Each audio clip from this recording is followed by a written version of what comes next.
ডুবে যাচ্ছে এবং আকাশে লাল রং ছড়িয়ে পড়েছে। এক শান্ত নদীর তীরে গ্রামের খুব ভালো এবং সাহসী এক যুবক আদিল জল ভরতে এসেছে।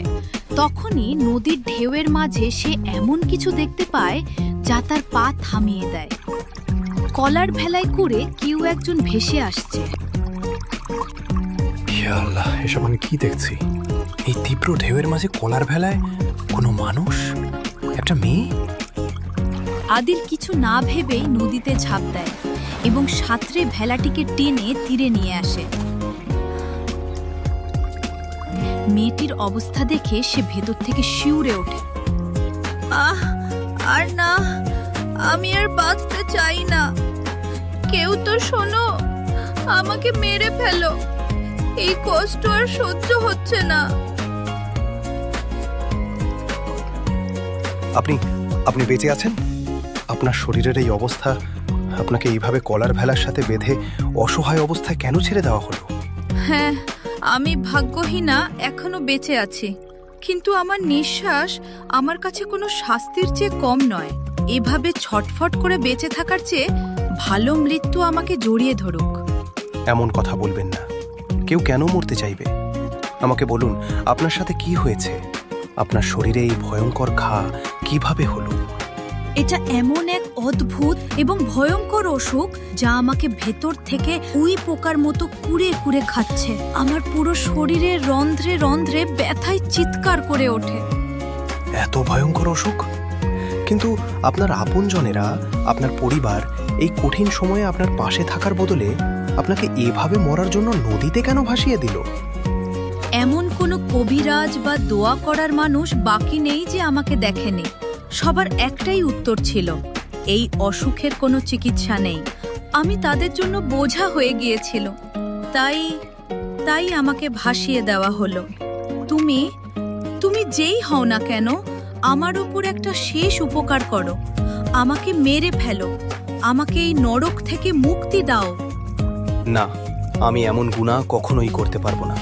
আমার আব্বু আমাকে সবসময় এটাই শিখিয়েছেন যে কোনো অসহায়কে মৃত্যুর মুখে ঠেলে দেওয়া নয়, বরং তাকে বাঁচানোই হলো সত্যিকারের মানবতা। তুমি আমার কষ্ট বুঝতে পারছো না। যদি তুমি আমাকে না মারো, তবে এই ভয়ঙ্কর অসুখ তোমাকেও গ্রাস করবে। যেই আমার কাছে আসে, এই অসুখ তার মধ্যেও ছড়িয়ে পড়ে। চলে যাও এখান থেকে। আপনি আপনার কালকের দিনটা আগে থেকেই কিভাবে ঠিক করে নিতে পারেন? আমি আপনাকে সাহায্য করতে পারবো কিনা সেটা তো আমার চেষ্টা করার পরেই ঠিক হবে। কারণ এটাই সত্যি, আমার ভাগ্যে শুধুই কষ্ট আর মৃত্যু লেখা আছে। আমার আব্বু এই এলাকার সবচেয়ে বড় হেকিম। আপনি আমার সাথে চলুন, আমি আপনাকে আমার বাড়ি আর চিকিৎসালয়ে নিয়ে যাচ্ছি। তোমার বাড়ি? একদম না। আমি আমার কারণে অন্য কোনো নির্দোষকে এই কষ্টের আগুনে ঠেলে দিতে চাই না। আমার কাছে এসো না। আমি এই অসুখ আর ভয় থেকে ঘাবড়াই না। আমার বিশ্বাস আমার আল্লাহর উপর আছে, আর তিনি কখনো কারো মন থেকে চাওয়া দোয়া অপূর্ণ রাখেন না। কিন্তু একটা কথা, আপনার শরীরে যে এই ছেঁড়া জামা কাপড়, এগুলো তো কোনো বড় রাজপরিবারের বলে মনে হচ্ছে। হ্যাঁ, আমি হুসনাবাদের এক ভাগ্যহীনা শাহজাদি রাজকন্যা, কিন্তু এখন আমার পরিচয় কেবলই এই অসুখ। এখন নিজেকে আর ক্লান্ত করার দরকার নেই শাহজাদি। সবার আগে আপনার জীবন বাঁচানো জরুরি। আদিল শাহজাদিকে দুই হাতে তুলে নিজের আব্বুর কাছে নিয়ে আসে। আদিল বাবা, আজ তুমি নদী থেকে এত তাড়াতাড়ি কিভাবে ফিরে এলে? আর ইয়া আল্লাহ, এই রক্তে মাখা আর ব্যথায় ছটফট করা মেয়েটিকে, এর পোশাক তো কোনো সাধারণ পরিবারের বলে মনে হচ্ছে না। কি হয়েছে এর? আব্বু, আমি নদীতে ছিলাম, তখনই দেখলাম যে এই মেয়েটি কলার ভেলার সাথে বাঁধা অবস্থায় ভেসে যাচ্ছে। এর পুরো শরীরে এমন ভয়ঙ্কর ঘা আছে যেন কোনো বড় বিপদের ওপর এসে পড়েছে।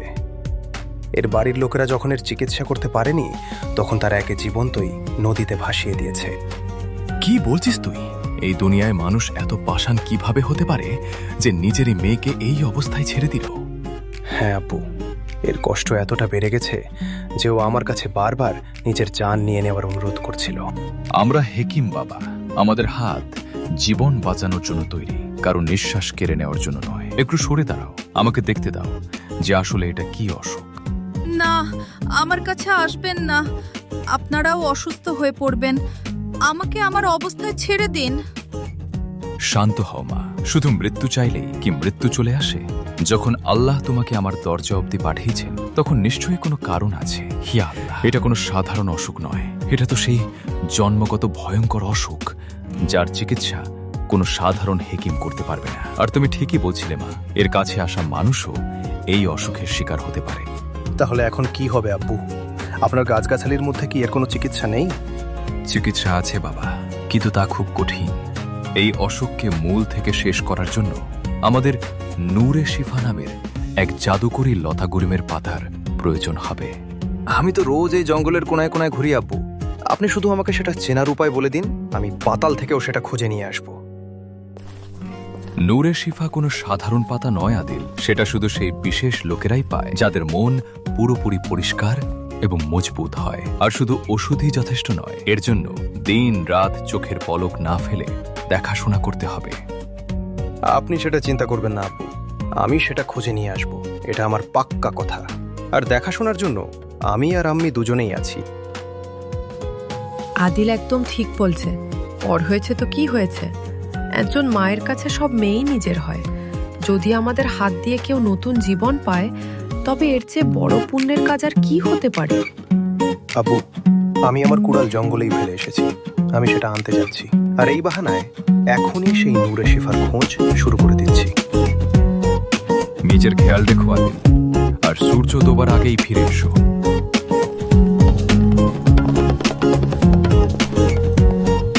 আদিল ঘন জঙ্গলে প্রবেশ করে।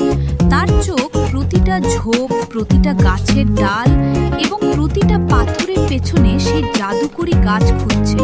কিন্তু জঙ্গলের জটিল রাস্তায় সে শুধু নিরাশাই পায়। আমি পুরো জঙ্গল খুঁজে ফেললাম, কিন্তু সেই নূরে শিফা কোথাও দেখতে পেলাম না। চলো আগে নিজের কুড়ালটা তুলি, যদি আজ না পাওয়া যায় তবে কাল আবার সূর্যের প্রথম আলো ফোটার সাথে সাথেই আসবো। কেউ কেউ আমাকে বাঁচাও। এটা কিসের আওয়াজ? ওখানে ঝোপের মধ্যে কে ছটফট করছে?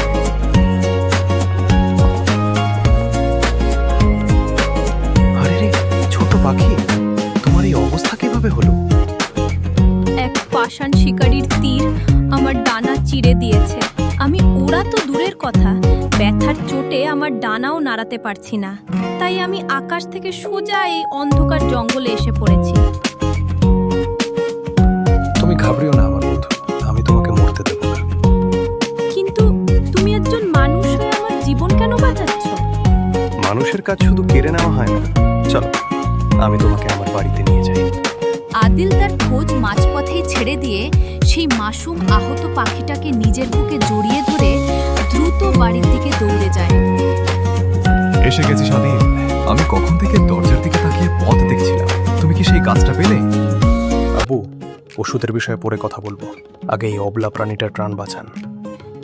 হে আল্লাহ, এই বেচারার গায়ে তো কোনো শিকারীর গভীর তীর লেগেছে। একে তাড়াতাড়ি ভেতরে ওই মেয়েটির খাটিয়ার কাছে শুয়ে দাও, আমি এখনই এর ঘা ধোয়ার ওষুধ বানাচ্ছি। আদিল ওই পাখিটাকে নিয়ে গিয়ে সাজাদি আয়েশার খাটিয়ার এক কোনায় বানানো নরম কাপড়ের বিছানায় রেখে দেয়। যেই পাখিটার নজর ব্যথায় ছটফট করা আয়েশার ওপর পড়ে, তার চোখে জল চলে আসে। ইয়া আল্লাহ, ইনি তো আমারই সাজাদি আয়েশা। আমি তো এনাকেই খুঁজতে খুঁজতে এত দূর চলে এসেছি। এনার অবস্থা এখনো সেই একই রকম আছে। যতক্ষণ না আমার সাজাদি পুরোপুরি ঠিক হয়ে যায়, আমিও এখান থেকে কোথাও যাব না। এবার বলো আদিল, তুমি জঙ্গলে ঠিক করে খুঁজেছিলে তো? হ্যাঁ আব্বু, আমি কোনো কোনা ছাড়িনি। আমি আবার খুঁজতে যাচ্ছিলাম, কিন্তু তখনই আমি এই আহত পাখিটাকে দেখতে পাই। আর একে কষ্টে ছটফট করা অবস্থায় ছেড়ে আমি আর এগোতে পারিনি। তুমি একদম ঠিক করেছো বাবা। এক প্রাণ বাজি রেখে অন্য প্রাণ বাঁচানো যায় না। আজ রাত হয়ে গেছে, তুমি কাল সকালে আবার বেরিয়ে যেও। আল্লাহ চাইলে কাল তুমি ওই গাছটা নিশ্চয়ই পেয়ে যাবে। তোমার আম্মি ঠিক বলছেন, আজ সারা রাত এই মেয়েটাকে এই প্রলেপটাই লাগাতে হবে। আদিল বাবা, তুমি সারাদিন অনেক দৌড়াদৌড়ি করেছো, তুমি গিয়ে ঘুমিয়ে পড়ো। আমি সারা রাত জেগে এই মেয়েটির দেখাশোনা করব। না আম্মি, আজকের রাত আমি জাগবো। আপনি সারাদিন ঘরের কাজে ক্লান্ত হয়ে যান, আপনার বিশ্রামের দরকার। আমি এখানেই বসে আছি, আমার চোখে এমনিতেও আজ ঘুম নেই। তুমি কি সত্যিই সারা রাত জাগতে পারবে আদিল? হ্যাঁ আম্মি, আমাকে জাগতেই হবে। একটা জীবন বাঁচানোর দায়িত্ব আছে আমার উপর। রাত ধীরে ধীরে গভীর হতে থাকে। সারা রাত শাহজাদি আয়েশা ব্যথায় এপাশ ওপাশ করতে থাকে এবং ফুপিয়ে কাঁদতে থাকে। আদিল চোখের পলক না ফেলে খুব শান্তিতে কিছুক্ষণ পর তার কপালে এবং ঘায়ে প্রলেপ লাগাতে থাকে। অন্যদিকে সেই আহত পাখিটাও একদম চুপচাপ হয়ে তার শাহজাদিকে এক দৃষ্টিতে দেখতে থাকে, যেন তার নিজের নিঃশ্বাসও শাহজাদির ব্যথার সাথে আটকে গেছে।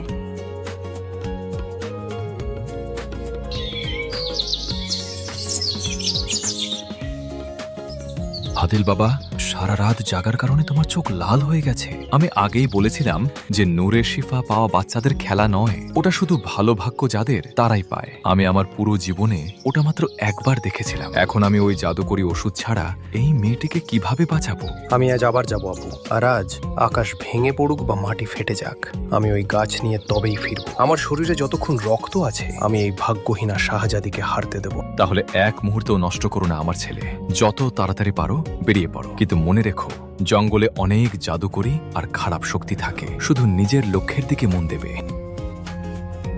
আদিল আরও একবার সেই ভয়ঙ্কর আর ঘন জঙ্গলে ঢুকে পড়ে। প্রতিটি কাঁটাওয়ালা ঝোপ, প্রতিটি পুরনো গাছের শিকড় সে নিজের হাত দিয়ে হাতড়ে খোঁজে। তার হাত ছড়ে যায়, ঘামে পুরো শরীর ভিজে যায়, কিন্তু সেই রহস্যময় গাছ কোথাও পাওয়া যায় না। আদিলের মনে প্রথমবারের মতো হেরে যাওয়ার ভয় তৈরি হতে থাকে। না, এত খোঁজার পরও ওই গাছটা পেলাম না। আমার কপাল কি এতই খারাপ? আমার হাতের রেখায় কি কারো জীবন বাঁচানো লেখা নেই? না, আমি এভাবে হার মানতে পারি না, আমাকে উঠতেই হবে। আদিল যে আবার উঠে দাঁড়ায়, তখনই সেই নিস্তব্ধতা ভেঙে একটা খুব দুর্বল কাঁপা কাঁপা আওয়াজ শোনা যায়। জল, কেউ আছো? আমাকে একটু জল খাইয়ে দাও, আমার প্রাণ বেরিয়ে যাচ্ছে। এই নির্জন জঙ্গলে এটা কিসের আওয়াজ? কে তুমি? আদিল দেখতে পায় যে একটা গাছের গুঁড়িতে হেলান দিয়ে এক খুব দুর্বল আর তৃষ্ণার্ত মেয়ে বসে আছে।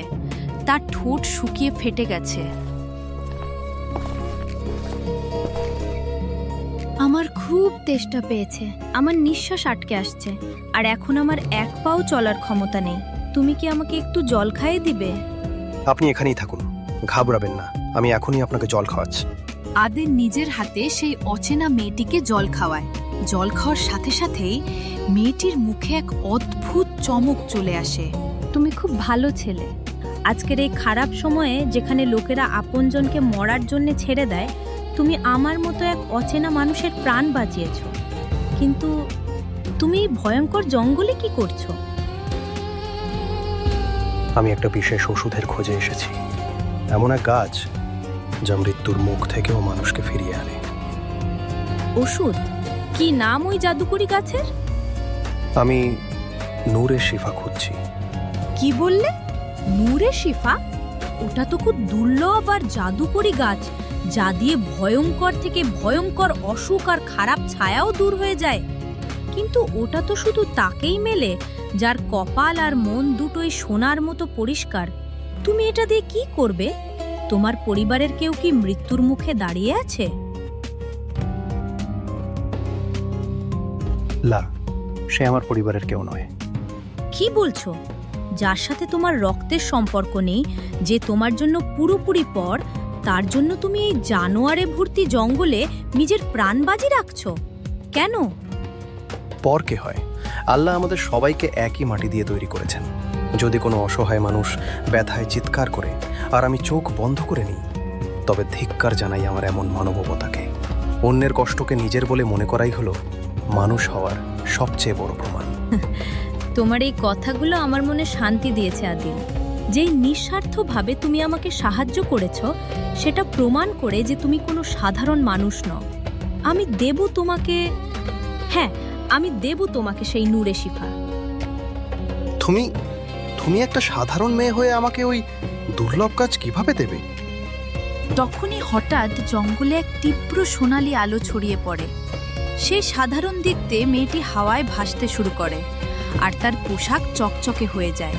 সে এক অপরূপ সুন্দর আর জাদুকরি পরীতে বদলে যায়। আমি এই জঙ্গলের পরী আদিল। আমি তোমার মনের দয়া আর সত্যের পরীক্ষা নিচ্ছিলাম, আর তুমি এই পরীক্ষায় সোনার মতো খাঁটি বলে প্রমাণ হয়েছ। আপনি আপনি জঙ্গলের পরী? তাহলে আপনি কি আমার পরীক্ষা নিচ্ছিলেন? হ্যাঁ আদিল, আর এই নাও তোমার নূরে শিফা। কিন্তু আমার একটা শর্ত মনে রেখো, যে ওষুধ আমি তোমাকে দিচ্ছি তার রহস্য কাউকে বলো না। যদি তুমি এমন করো তবে এর জাদুকরী প্রভাব নষ্ট হয়ে যাবে। আর হ্যাঁ, যে মেয়ের প্রাণ তুমি বাঁচাতে যাচ্ছ সে পুরোপুরি সুস্থ হয়ে উঠলেই তোমার ভাগ্যের সব বন্ধ দরজাও চিরকালের জন্য খুলে যাবে। এবার যাও। আদিল সেই জাদুকরী গাছটিকে বুকে জড়িয়ে এমনভাবে দৌড়াতে থাকে যেন হাওয়ার সাথে কথা বলছে। সে সোজা নিজের বাড়ি পৌঁছায়। এসে গেছে আমার আদিল। ইয়া আল্লাহ, তোমার লাখ লাখ শুকরিয়া। এটা কি সত্যি সেই জাদুকরী গাছ? হ্যাঁ আব্বু, আমি নিয়ে এসেছি। এবার আপনি এক মুহূর্তও দেরি করবেন না। শাহজাদের নিঃশ্বাস আটকে আসছে, তাড়াতাড়ি এর প্রলেপ তৈরি করুন। হেকিম সাহেব সাথে সাথে সেই জাদুকরী গাছ বেটে এক চমৎকার ওষুধ তৈরি করেন। আদিল নিজের সীমা আর আদবের পুরো খেয়াল রেখে হেকিম সাহেবের সাথে মিলে সেই প্রলেপ শাহজাদির ঘায়ে লাগায়। যেই ওষুধ শাহজাদির শরীর ছুঁয়ে এক কেরামতি হতে শুরু করে। শাহজাদির ভয়ঙ্কর ঘা এমনভাবে গায়েব হতে থাকে যেন বরফের ওপর সূর্যের আলো পড়েছে। কয়েক ঘন্টার মধ্যেই তার শরীর আগের মতো সুন্দর আর পুরোপুরি সুস্থ হয়ে যায়। শাহজাদি আয়েশা, দেখুন, আপনি একদম ঠিক হয়ে গেছেন। আপনার সেই প্রাণঘাতী অসুখ চিরকালের জন্য শেষ হয়ে গেছে। কিন্তু আপনি এখনো এটা বলেননি যে আপনার এই অসুখ কিভাবে হলো আর আপনাকে মরার জন্য কেন ছেড়ে দেওয়া হয়েছিল। আমি তোমাকে সব কিছু বলবো আদিল। তুমি আর তোমার পরিবার আমার জীবন বাঁচিয়েছ। রাত জেগে জেগে আমার যে নিঃস্বার্থ সেবা করেছ তার জন্য আমি সারা জীবন তোমার কাছে কৃতজ্ঞ থাকব। আপনি একদম সত্যি বলছেন শাহজাদি। ইয়া আল্লাহ, এই এই পাখি কথা বলে? ও বুঝ, আমার প্রিয় বন্ধু, তুমি তুমি এখানে কিভাবে? আপনি কি এই জাদুকরী পাখিকে চেনেন শাহজাদি? হ্যাঁ আদিল, এ কোনো সাধারণ পাখি নয়, আমার সবচেয়ে প্রিয় বন্ধু ও বুঝ। ও একটু জেদি ঠিকই, কিন্তু ওকে ছাড়া আমার দুনিয়া অসম্পূর্ণ। আমি ওকে জঙ্গলে তীরের আঘাতে জখম অবস্থায় পেয়েছিলাম।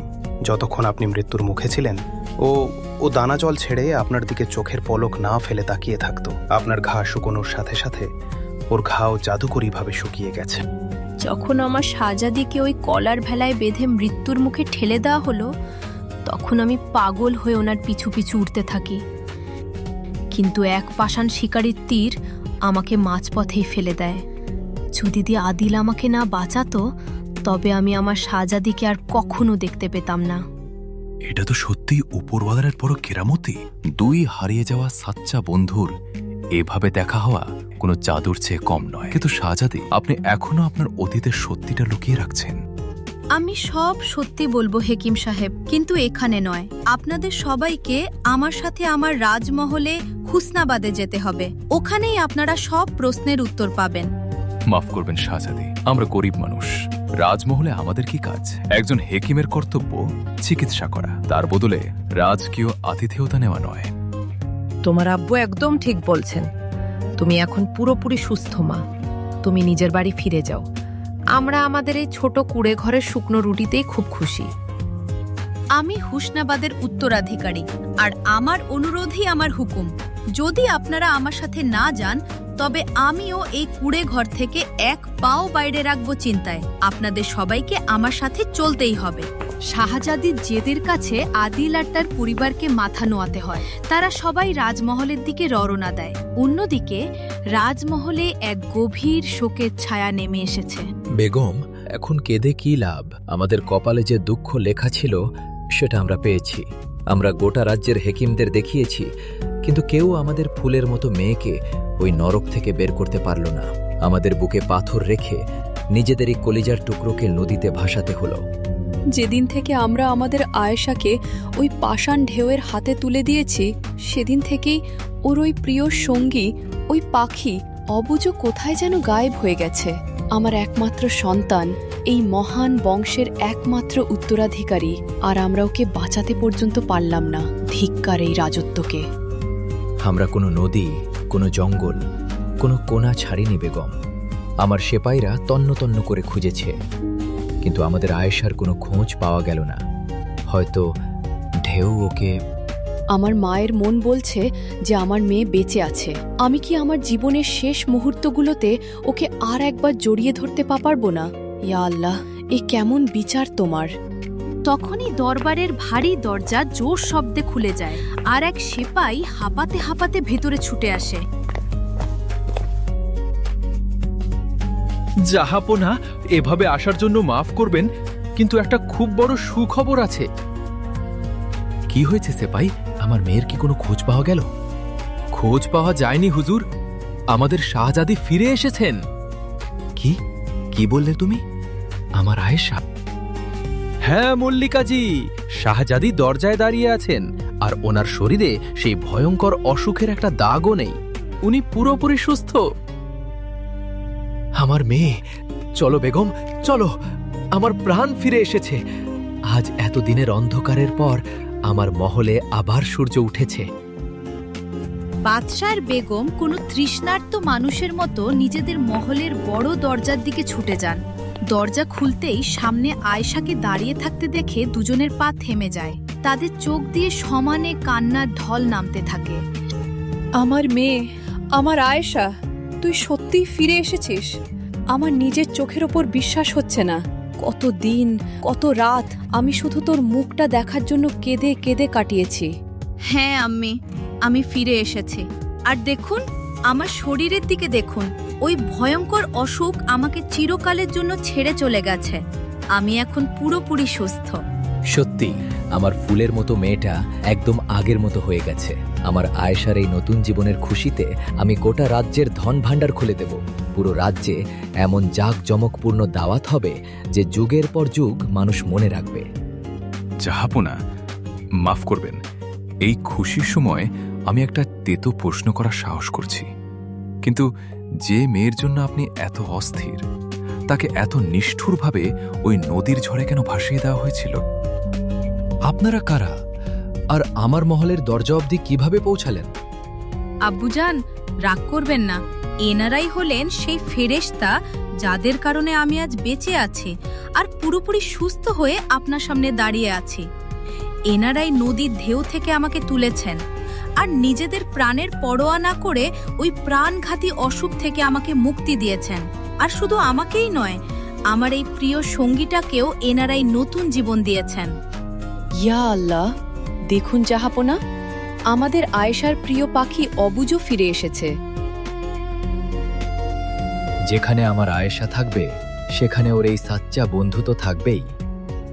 হে নেক মানুষেরা, আপনারা আমার একমাত্র মেয়েকে নতুন জীবন দিয়ে আমার প্রাণ বাঁচিয়েছেন। এবার সময় এসেছে যে আমি ওই কালো দিনের সত্যিটা আপনাদের সবার সামনে তুলে ধরি। জাহাপনা, বড় বিপদ নেমে এসেছে। শাহজাদিকে এক খুব ভয়ঙ্কর প্রাণঘাতী অসুখ ঘিরে ধরেছে। আমি আমার সব বই ঘেঁটে দেখেছি, সব গাছগাছালি দিয়ে চেষ্টা করেছি, কিন্তু এই মরণ ব্যাধির কোনো চিকিৎসা আমার কাছে নেই। এসব তুমি কি বলছো রাজ হেকিম? যদি তুমি কিছু না করতে পারো, তবে গোটা দুনিয়ার হেকিমদের ডাকো, আমার পুরো ধন ভাণ্ডার বিলিয়ে দাও, কিন্তু আমার মেয়েকে ওই কষ্ট থেকে বের করে আনো। বাদশাহ সব দিকে নিজের লোক পাঠালেন, কিন্তু কোনো হেকিমই ওই প্রাণঘাতী অসুখের সামনে টিকতে পারল না। আমাদের মেয়ে কি এভাবেই ছটফট করতে করতে প্রাণ দিয়ে দেবে? জাহাপনা, আরেকটা ভয়ঙ্কর সত্যি হলো, এই অসুখ খুব দ্রুত ছড়াতে পারে। যদি শাহজাদিকে মহলে রাখা হয়, তবে এই মৃত্যু পুরো রাজ্যকে গোরস্থানে পরিণত করবে। এখন শুধু একটাই রাস্তা বাকি। কেমন রাস্তা? তাড়াতাড়ি বলো। শাহজাদিকে একটা কলার ভেলায় বেঁধে নদীর ঢেউয়ের হাতে তুলে দিন। যদি ওনার ভাগ্যে জীবন থাকে, তবে হয়তো আল্লাহর কোনো নেক বান্দা ওনাকে নদীর তীরে পেয়ে ওনার চিকিৎসা করতে পারবে। না হলে... চুপ করো। আমি একজন বাবা, নিজের একমাত্র মেয়েকে নিজেরই হাতে মৃত্যুর নদীতে কিভাবে ঠেলে দেব? তাহলে কি আপনি একজন বাবা হওয়ার মোহে হাজার হাজার নির্দোষ মানুষের প্রাণ নিয়ে নেবেন জাহাপনা? আপনার সিংহাসনের কর্তব্য কি বলে? না জাহাপনা, সিংহাসনের কর্তব্যের নামে আমার মেয়েকে আমার থেকে দূরে সরাবেন না। আমি ওকে ছাড়া গুমরে গুমরে মারা যাব। বেগম, নিজের মনকে পাথর করে নাও। একজন বাদশাহ নিজের স্বার্থের জন্য নিজের প্রজাদের মৃত্যুর আগুনে ঠেলে দিতে পারে না। ইয়া পরওয়ারদিগার, আমার মেয়েকে রক্ষা করো। উজির, ভারী মনে হুকুম দিচ্ছি, শাহজাদিকে নদীতে ভাসানোর ব্যবস্থা করো। না চাইলেও নিজেরই বুকে ছুরি রেখে আমাকে সেদিন নিজের কর্তব্য পালন করতে হয়েছিল হেকিম সাহেব। আমি আপনার কষ্ট বুঝতে পারছি জাহাপনা। মুকুট তো কাটারই হয়। যদি সেদিন আপনি বাবার মোহে পড়ে শাহজাদিকে না ভাসাতেন, তবে হয়তো উনি আজ আমাদের কাছে জীবিত অবস্থায় পৌঁছাতে পারতেন না। যা হয় তার পেছনে ওপরওয়ালার কোনো গভীর ইচ্ছা থাকে। এবার আপনি আপনার চোখের জল মুছে ফেলুন বেগম সাহেবা। ওপরওয়ালা পরীক্ষা ঠিকই নিয়েছেন, কিন্তু আপনার ফুলের মতো মেয়েকে সুরক্ষিতভাবে আপনার কোলে ফিরিয়ে দিয়েছেন। আর আমার এই অবুঝ বন্ধুটাও তো কম কষ্ট সহ্য করেনি। আয়েশা, তোমাকে ছাড়া আমার ওরাও তো অর্থহীন ছিল। আমি কি তোমাকে ওই ঢেউয়ের মাঝে একা ছেড়ে দিতে পারতাম? ইয়া আল্লাহ, এই পাখিটা কত অদ্ভুত। যেমন মিষ্টি এর চেহারা, তেমনি মিষ্টি এর গলা। হেকিম সাহেব, আপনি আমার বংশকে ডোবার হাত থেকে বাঁচিয়েছেন। চান, যা চাওয়ার আছে চান। আমি আজ আপনাকে অর্ধেক রাজ্য, সোনার মোহর আর হীরা জহরত দিয়ে ভরিয়ে দিতে পারি। জাহাপনা, আমি একজন সোজা সাপটা হেকিম। জীবন বাঁচানো আমার কর্তব্য, কোনো ব্যবসা নয়। আপনার ধন্যবাদের ভারে আমাদের ছোট করবেন না জাহাপনা। জাহাপনা, আমার আব্বু আমাকে এই শিক্ষাই দিয়েছেন যে যে মানুষ অন্য কোনো মানুষের দুঃখে কাজে আসে না, তার জীবন বৃথা। আমরা কোনো দয়া করিনি, শুধু নিজেদের মানবতা পালন করেছি। কি কথা! এত উঁচু চিন্তা তো বড় বড় ফকিরদেরও হয় না। আপনারা যেই উপকার করেছেন, সেটা ছাড়া তো আমরা বাঁচতেই পারতাম না। এবার আমাদের আজ্ঞা দিন জাহাপনা। আমাদের জঙ্গল আমাদের ডাকছে। আমরা আমাদের ওই ছোড়ে ঘরে ঘরেই ফিরে এসে একটু কুড়ে ঘরে ফিরে যেতে চাই। কোথায় যাবে তোমরা? না, এবার তোমরা কোথাও যাবে না। শাহজাদি, আমরা আপনার এই চমৎকার মহলের যোগ্য নই। আমাদের আসল খুশি আমাদের ওই ছোট্ট কুড়ে ঘর আর ওই জঙ্গলের মাঝেই আছে। আমাদের বিদায় দিন। শাহজাদি, আদিল একজন সাচ্চা মানুষ। সে কারো দয়া বা দানের নিচে কখনো চাপা পড়বে না। যদি ওকে আটকাতে হয়, তবে এমন কিছু বলো যা ও চাইলেও মানা করতে পারবে না। আব্বুজান, আমি কি কিছু বলতে পারি? বলো আমার মেয়ে, আজ তুমি যা বলবে সেটাই এই রাজ্যের আইন হবে। আব্বুজান, যখন মৃত্যু আমাকে গিলে খাচ্ছিল, তখন এরা আমাকে নিজেদের পরিবারের অংশ বানিয়েছিল। আদিল নিজের রাতের ঘুম ছেড়ে নিজের প্রাণ বিপদে ফেলে আমাকে নতুন জীবন দিয়েছে। আমি এই দুনিয়ায় অনেক বড়লোকের ছেলে দেখেছি, কিন্তু আদিলের মতো সাহস, স্বার্থ ছাড়া ভালোবাসা আর সোনার মতো সাচ্চা মন কারো কাছে দেখিনি। আমি এদের আমার জীবন থেকে দূরে যেতে দিতে চাই না। যদি আপনি অনুমতি দেন, তবে আমি আদিলকে নিজেদের জীবন সাথী হিসেবে বেছে নিতে চাই। এসব আপনি কি বলছেন শাহজাদি? শাহজাদি, আমার মনেও এই কথাই চেয়ে চলছিল, কিন্তু আমি দ্বিধায় ছিলাম। আদিলের মতো হীরাকে নিজের জামাই বানানো আমার জন্য অনেক গর্বের বিষয় হবে। এতে আমার কোনো আপত্তি নেই। যদি জাহাপনার এটাই ইচ্ছা হয় আর আমার আদিল এই সম্পর্কে রাজি থাকে, তবে আমারও কোনো আপত্তি নেই। আদিল, তুমি চুপ কেন বাবা? আয়েশার মতো বুদ্ধিমতী আর সুন্দর জীবনসাথী পেয়ে তো যে কেউই নিজেকে ভাগ্যবান মনে করবে। তুমি কি আমার মেয়েকে আপন করে নেবে? বেগম সাহেবা, আমি একজন সামান্য কাঠুরিয়া আর হেকিমের ছেলে। আমার কাছে মহল নেই, একটা কুড়ে ঘর আছে। আমি কি সত্যিই একজন শাহজাদির যোগ্য? আদিল, মহল তো ইট আর পাথরের হয়, কিন্তু সত্যিকারের ঘর একজন ভালো মানুষের মনে তৈরি হয়। যে মানুষ একটা অচেনা মেয়ের জন্য নিজের প্রাণ বাজি রাখতে পারে, তার সাথে আমি কাঁটার ওপর দিয়েও হাঁটতে পারি। যদি এমনটাই হয় শাহজাদি, তবে এই সামান্য আদিল আপনার এই প্রস্তাব আনন্দের সাথে কবুল করছে। হুজির, জলদি এই খবর পুরো রাজ্যে ছড়িয়ে দাও। নিকাহর ধুমধাম করে প্রস্তুতি শুরু করো। আমার রাজ্যে আজ পর্যন্ত এমন উৎসব হয়নি। যে আজ্ঞা জাহাপনা।